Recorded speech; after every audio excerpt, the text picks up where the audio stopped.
Assalamualaikum warahmatullahi wabarakatuh. Perkenalkan, nama saya Nabila Sakila Zahra. NIM saya 12031510143 dari kelas BK Reguler E 2020. Saya di sini untuk menyelesaikan tugas mata kuliah dari Bapak Dinul Islami.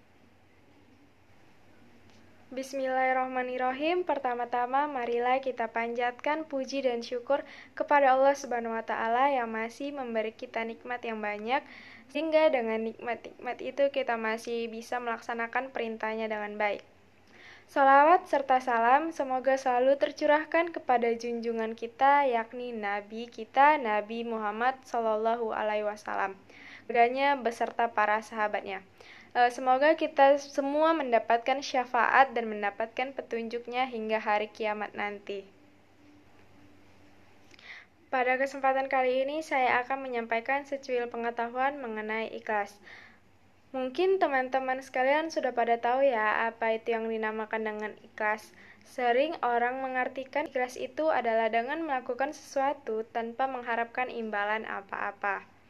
Sebagaimana yang telah kita ketahui bahwa ikhlas dalam setiap ketentuan Allah baik atau buruk, karena kita hanyalah sebatas manusia milik Allah. Kapanpun kita akan mendapatkan nikmat dari Allah, selama di dunia, kapanpun dan dimanapun. Maka dari itu, kita harus menjaga diri agar kita senantiasa ikhlas dalam keadaan apapun sangatlah penting.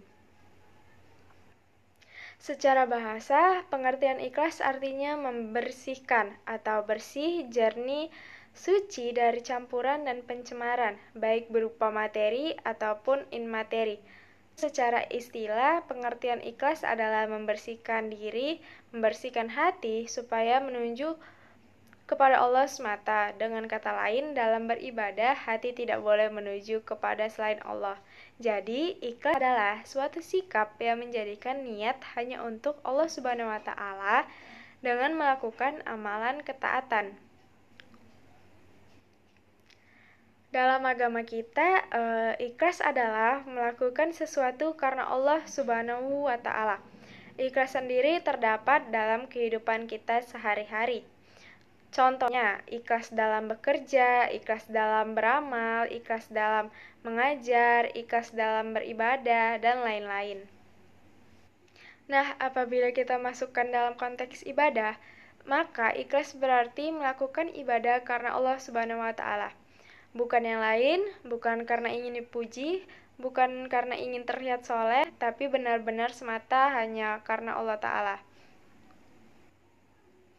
Allah berfirman dalam surat Al-Baqarah ayat 5 yang artinya, "Tidaklah mereka diperintahkan kecuali untuk mengikhlaskan agama untuknya." Ayat tersebut menerangkan pada kita tentang perilaku ikhlas dalam beragama. Agama apabila tidak dilandasi dengan ikhlas dan kejujuran akan runyam dan seolah-olah tak ada berbekas.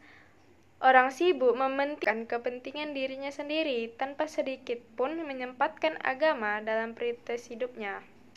Ikhlas dalam beragama menjadi sangatlah penting untuk pupuk dalam diri, karena dengan ikhlas semua urusan akan menjadi lebih terang dan mudah untuk dijalankan.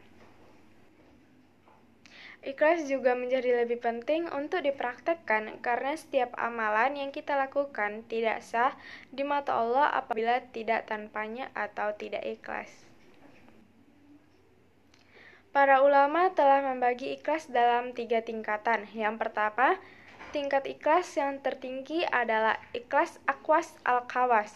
Yang kedua, tingkatan ikhlas kawas. Yang ketiga, tingkat ikhlas awam. Ikhlas akwas al-kawas yaitu saat seseorang mampu membersihkan perbuatan atau amalannya dari perhatian manusia lain.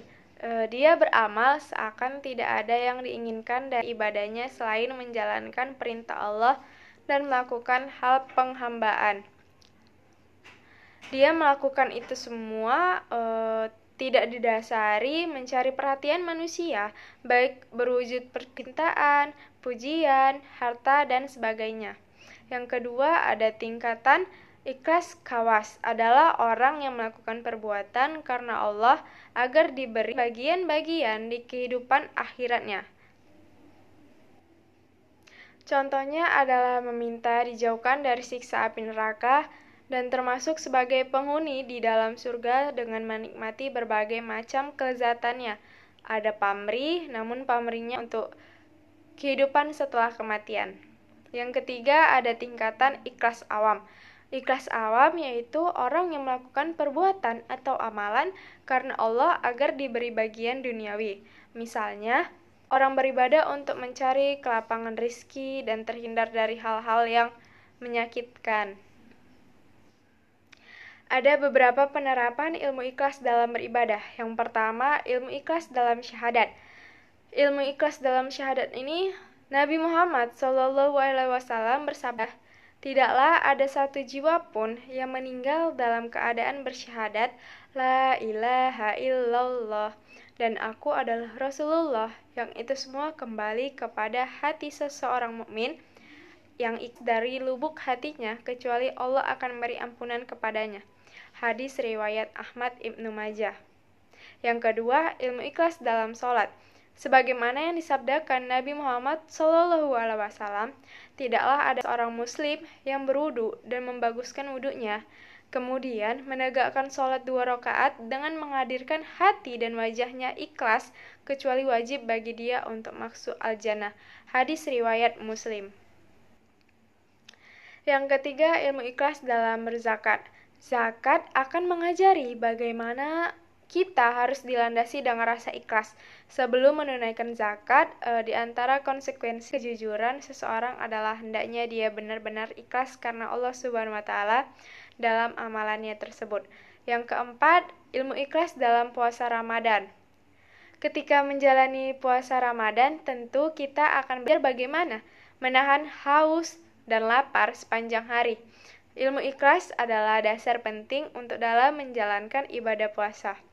Nabi Muhammad SAW bersabda, "Barang siapa yang berpuasa pada bulan Ramadan dengan dilandasi keimanan dan semata-mata ikhlas mengharapkan pahala dari Allah, maka diampuni dosanya yang telah lalu."